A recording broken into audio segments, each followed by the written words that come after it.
great German pastor, Dietrich Bonhoeffer, was martyred for one reason. The Nazis killed this pastor because he got involved in politics. Unlike the majority of pastors, Christian pastors in Nazi Germany who remained silent under the reign of terror of Adolf Hitler, Dietrich Bonhoeffer could not remain silent. He stood up in his society. He spoke out against the evil of the government, and as a result, he lost his life. Dietrich Bonhoeffer, before he died, made this statement. He said, "Only he who believes is obedient, and only he who is obedient truly believes." There's an inseparable link between belief and obedience. You can't separate the truth. Wherever there's belief, there is genuine obedience. And we see that truth clearly illustrated in the story we're going to look at tonight. If you have your Bibles, I want you to turn to Daniel chapter 3. God gave Daniel the ability, remember, to interpret the dream of the evil king Nebuchadnezzar. And when Daniel recounted the dream and explained it to Nebuchadnezzar, remember Nebuchadnezzar's response? He fell down. He worshiped the God of Daniel, the Yahweh, the true God. And not only that, he elevated Daniel and his friends, Shadrach, Meshach, and Abednego, to places of prominence, of rulership in the Babylonian country. Now that was his first response, to worship God. But then in tonight's story, which takes place shortly after chapter 2, we see Nebuchadnezzar having a more humanistic response to this vision, a vision that said basically, Nebuchadnezzar, your days are numbered as king of Babylon. Babylon is going to cease. You're going to cease to exist. There's another kingdom coming after you. And notice Nebuchadnezzar's reaction to the truth that his kingdom would one day come to an end. We find it in verse 1 of chapter 3. Now Nebuchadnezzar, the king, made an image of gold, the height of which was 60 cubits. A cubit is about 1.5 feet. So it was a statue 90 feet high. Its width was 6 cubits, or 9 feet. And he set it up on the plain of Dura in the province of Babylon. As Nebuchadnezzar thought about this dream and thought about the end of his kingdom, he said, you know what? I'm going to do whatever I can to prevent the end of my kingdom. I'm going to take matters into my own hands. I'm going to see if I cannot somehow thwart the sovereign will of God. And Nebuchadnezzar's motivation in this was not religious or spiritual. He didn't want people to worship him as God. Instead, he wanted their political loyalty. He wanted people to bow down, kind of like saluting the flag, and pledge their allegiance to Nebuchadnezzar. That way, Nebuchadnezzar thought he could make sure that there was no rebellion against him that would cause him to lose the kingdom. Now, it's said that this statue, 90 feet high, 9 feet wide, was set up on the plain of Dura. Notice that in verse 1, the plain of Dura. Archaeologists have determined that this plain of Dura was 6 miles south of ancient Babylon. We were talking about archaeological evidence for the veracity of the Bible this morning. Some years ago, French archaeologist Julius Opère found on the plain of Dura a base, a large brick construction that was 45 square feet and 20 feet high that very well could have been the base of this great statue that was made of Nebuchadnezzar. Now, again, the reason for this statue was not spiritual, but political. Look at verse 2. Then Nebuchadnezzar, the king, sent word to assemble the officials of Babylon. That is, the satraps. They were kind of like city council members who governed over different provinces of Babylon. The prefects, the governors, the counselors. He brought them all up for the dedication of the image that Nebuchadnezzar had set up. And look at verses 4 and 6. Then the herald loudly proclaimed, "To you the command is given, O people, nations, and men of every language, that at the moment you hear the sound of the horn, the flute, the lyre, the trigon, the psaltery, the bagpipe, and all kind of music, you are to fall down and worship the golden image that Nebuchadnezzar the king has set up. But whoever does not fall down and worship shall immediately be cast into the midst of a blazing furnace." Now, verse 7. we find that the music is sounded. All of the instruments play. When the music starts, that's the cue for everyone to fall down and worship the image. And sure enough, verse 7 says, all fell down and worshiped the golden image that Nebuchadnezzar had set up. All except 3. We'll find out those 3 in just a moment. But just imagine the scene. You have hundreds of thousands of people, perhaps, on the plain of Jura. You have this mighty image that is set up. The instructions have been given. The music plays. Everybody immediately bows down. Only 3 people remain standing. Can't you hear the people who are bowed down looking up saying, psst, psst, down, down, down? But they wouldn't bow down before this image that had been set up. So notice the accusation that's made against these 3 in verse 8. For this reason, at that time, certain Chaldeans, that is, part of the king's court, these people who lived in southern Babylon, came forward and brought charges against the Jews, these 3 Jews who refused to bow down. Look at verses 10 to 12, what the charges were. They reminded in verses 10 and 11 Nebuchadnezzar of what he had ordered, and then look at verse 12. Here's the charge. This is what they said to Nebuchadnezzar. There are certain Jews whom you have appointed over the administration of the province of Babylon, namely Shadrach, Meshach, and Abednego. These, O king, have disregarded you. They do not serve your gods, and they do not worship the golden image that you have set up. And so, look at verse 13. Then Nebuchadnezzar, in rage and anger, gave orders to bring Shadrach, Meshach, and Abednego. Then these 3 were brought before the king. Now here's the natural question. Where in the world was Daniel during this time? Have you ever wondered that? Where was Daniel? After all, he's the one who had these guys promoted. He's the one who led them to obey God and not Nebuchadnezzar. Where was Daniel? This week, as I was preparing the message, I read all kinds of explanations about where Daniel was. Some people say, well, Daniel was now such a high-ranking official that for political reasons, he went ahead and bowed down before the image of Nebuchadnezzar. To him, it was no big deal. It was political and not spiritual. Now, that doesn't make any sense, especially given Daniel chapter 1 and how he wouldn't even eat the king's food. Another explanation is, well, maybe Daniel was ill on this particular day. Now, if I were choosing a day to call in sick to the office, this certainly would have been it. But I'm not sure that's a likely explanation. Some people say, well, maybe the king had dispatched him on a foreign trip as an emissary for the king to a foreign land. That's a possibility. We don't know. That's the bottom line, where Daniel was. But some have suggested that it was not fair for Daniel to escape this test when his 3 friends were being tested in such a severe manner. And that's really not logical to say this isn't fair, because the fact is Daniel was about to be tested. He had already been tested in chapter 1, and the lion's den was waiting around the corner for him in chapter 6. But there's a very important point and principle for all of us here. All of us who are God's people are going to be tested, but we're not all tested in the same way. God's tests for us are not the same test. In 1 Peter 1:6, Peter said, "In this you greatly rejoice, even though for a little while, if necessary, you have been distressed by various trials." That word various, poikolis, it's a word we get polka dot from. We are distressed by various tests. You're not going to escape testing in your life. If you're not in the middle of a test right now, either you've already come through one, you're in the middle of the one, or you're getting ready to enter a test.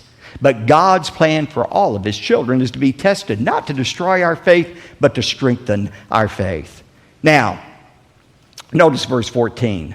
Nebuchadnezzar responded and said to them, to Shadrach, Meshach, and Abednego, "Is it true that you do not serve my gods or worship the golden image that I have set up?" He said, "Maybe you all misunderstood, so let's try this again." I know you're new to our country. Maybe you didn't understand exactly what was being said in Aramaic, so let's try this again. Now here's the command. When you hear the music play, you just fall down and everything will be okay.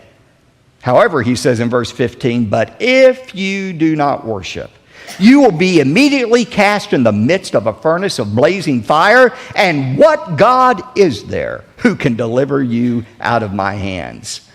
You see, Nebuchadnezzar had already discovered there's a God who could reveal secrets. But he had not yet discovered that this same God is one who was able to deliver the Israelites out of Nebuchadnezzar's hands. Now, think about these Hebrew youth. And remember, teenagers, they were about your age. They were probably about 17 or 18 at this time that they were going through this test. Think about how they could have rationalized not obeying God's commands. They could have come up with all kinds of excuses not to bow down before the golden image. But they knew what God had said. In Exodus 20, God was very clear. Thou shalt have no other gods before me. Thou shalt not make unto thee any graven image. Thou shalt not bow down to them, nor serve them. Now, they could have come up with all kinds of rationalizations about why to bow down. They could have said to themselves, well, you know what? I'm going to bow on my knees, but I'm not going to bow in my heart. In my heart, I'll still worship the only true God. Or they could have said, well, you know what? It doesn't make any sense for us to die in the fiery furnace. Why, if we die, we'll not be able to witness to Nebuchadnezzar and the Babylonians any longer. And surely God wouldn't want that to happen. They could have come up with all kinds of excuses for reasons not to obey God's command and bow down before the golden image. But notice what they said instead. Verses 16 to 18. These are some of my favorite verses in all of the Bible. Look at what they said to Nebuchadnezzar. They said in verse 16, "O Nebuchadnezzar, we don't even need to give you an answer concerning this matter. If it be so, our God whom we serve is able to deliver us from the furnace of blazing fire, and he will deliver us out of your hand, O king." But underline this for verse 18. "But even if he does not, let it be known to you, O king, that we are not going to serve your gods or worship the golden image that you have set up." Now that's what you call faith. They said, "King, we believe our God is able to deliver us, and if he wants to, he'll deliver us out of your hands. But even if he chooses not to deliver us, we are still going to obey him." Ladies and gentlemen, that is faith. Obedience to God in spite of the circumstances. It's not always God's will to deliver us out of trials. It wasn't God's will to deliver Jesus out of suffering, or Peter, or Paul, or most of the apostles. God's will for them was death, but they still obeyed God. This is the perfect demonstration of what true faith is, obeying God regardless of what he does. Now look at verse 19, the execution of the sentence. "Then Nebuchadnezzar was filled with wrath, and his facial expression was altered toward Shadrach, Meshach, and Abednego." His face was just contorted. He was so angry. And he answered by giving orders to heat the furnace 7 times more than it was usually heated. The Aramaic here means Nebuchadnezzar was as angry as he could have been under the circumstances. And his anger, like anger always does, caused him to do something very irrational. You know, when you're angry, you are literally out of your mind. And that's what Nebuchadnezzar was, because he does a very irrational thing. He says, "I want that furnace heated up 7 times the normal heat." Now think about it.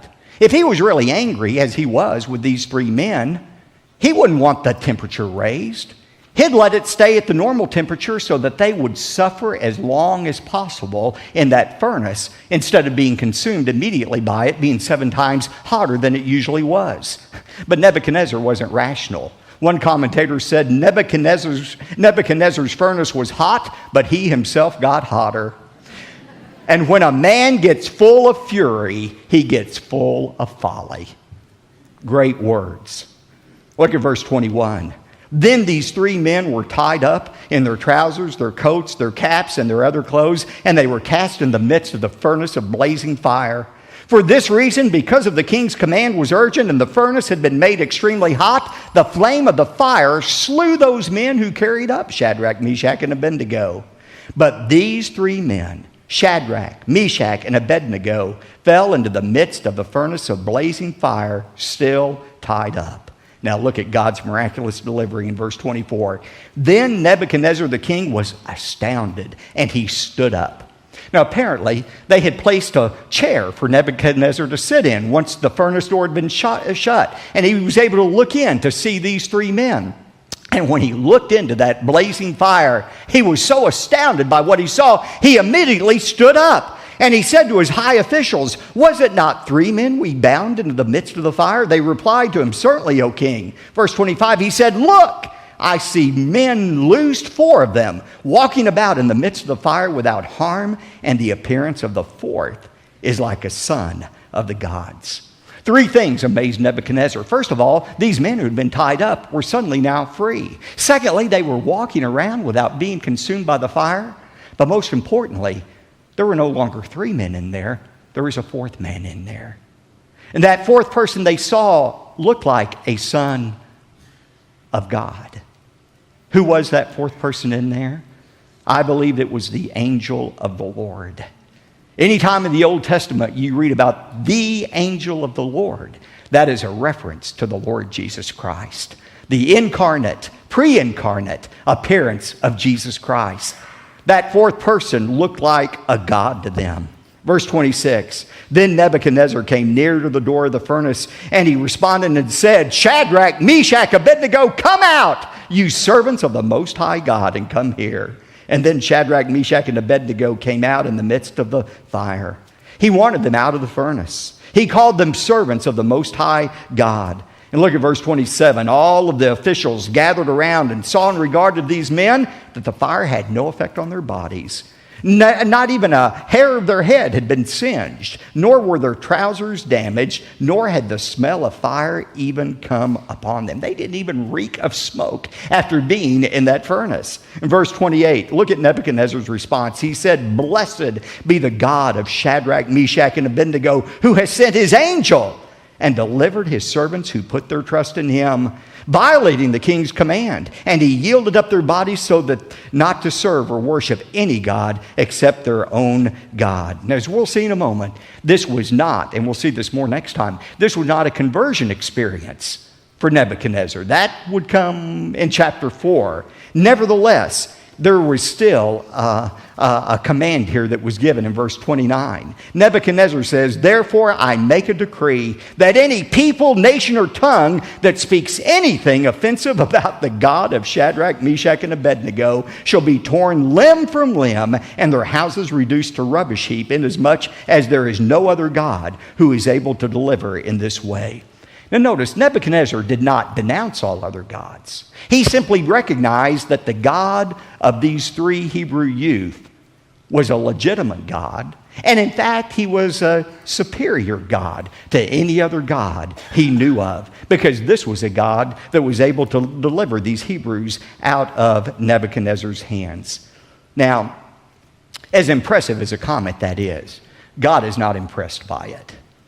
See, God is not content to be named among other gods. God is not impressed when we say, "Oh, I believe in the God of heaven, the God of the Bible, but I believe in other gods as well." I'm saying this often right now as I go around our country. What we call plurality in our country, the worship of many gods, what we celebrate as tolerance and plurality, God has another name for. It's idolatry. The First Amendment of our Constitution has not replaced the first commandment of God. God said, "You shall have no other gods before me." God commands our exclusive worship. He has no tolerance for any false gods or any false idols. And by the way, a false idol, a false god doesn't have to be a wooden statue. As I heard my friend David Jeremiah say today, we have American idols as well. Those American idols sometimes are money. We bow down before money. We worship money. Sometimes it's pleasure, entertainment. Sometimes it's sports. Sometimes it's scholastic achievements. But God is a jealous God. He said, "You worship me exclusively." That's the kind of worship our God demands. Now, why is this story important? It's important for 3 significant reasons. First of all, this story sets the stage for Nebuchadnezzar's conversion in the most dramatic way we're going to see next time. But secondly, this story foreshadows God's protection of Israel. Just as God protected Shadrach, Meshach, and Abednego from the fiery furnace, so God would supernaturally protect Israel during these 70 years of captivity in Babylon. And God will continue to protect his people until the end of time. I was in New York this past week. I was there Wednesday for the most holy day of the Jewish calendar, Yom Kippur. And I was with some Jews. It was interesting to see how they worshiped on Yom Kippur. But at that very same day of Yom Kippur, the holiest day on the Jewish calendar, on that very day, there in New York, was Iranian President Ahmadinejad. And there he was in the UN, breathing threats against Israel. Monday of that week in New York, he said, Israel will be eliminated from the face of the earth. Now, I'm going to make to you a prophecy that I promise will come true. This is an absolute 100% prophecy that will come true. President Ahmadinejad will be eliminated before Israel is eliminated. You can rest assured, because Israel is God's nation, and Israel has the promise of God's protection. God protected them for 70 years during that Babylonian captivity, and he will protect them until the end of time. But the third truth that you see in the passage is this. This passage reminds us of the importance of unconditional faith and obedience. Remember, true faith is not believing God is going to do what we want him to do. True faith is the resolve to obey God in spite of the circumstances. It's the faith that Job expressed when he said, though he slay me, yet will I trust in him. Only he who is obedient believes, and only he who believes is truly obedient.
yêu đâu biết được ngày mai. Rồi hôm nay em bên ai, nhìn em khóc trên vai. Thôi hãy quên đi, về với em hiện tại. Anh còn nhớ về ngày ta còn đắm say. Anh vẫn nhớ về người bên anh khi ấy. Em đã quên rồi câu hứa yêu trọn đời. Em bỏ anh rồi, em vui tình nhân mới. Cuộc tình này đã khác rồi, mình kết thúc em ơi. Chuyện tình này đã chết rồi, còn tiếc chi em ơi. Một lần em gian dối rồi, còn cố yêu không vui. Một lần em đã phản bội, làm vết thương chưa nguôi. Thì anh vẫn sẽ mỉm cười, người khác làm em vui. Còn anh xin kết thúc và giữ chút đau thương thôi. Ở nơi xa luôn nhớ về một mối duyên tình phai. Đường em đi nay khác rồi, còn mỗi anh đơn côi. Đường em đi nay đã khác rồi, còn riêng anh mãi đứng đơn côi.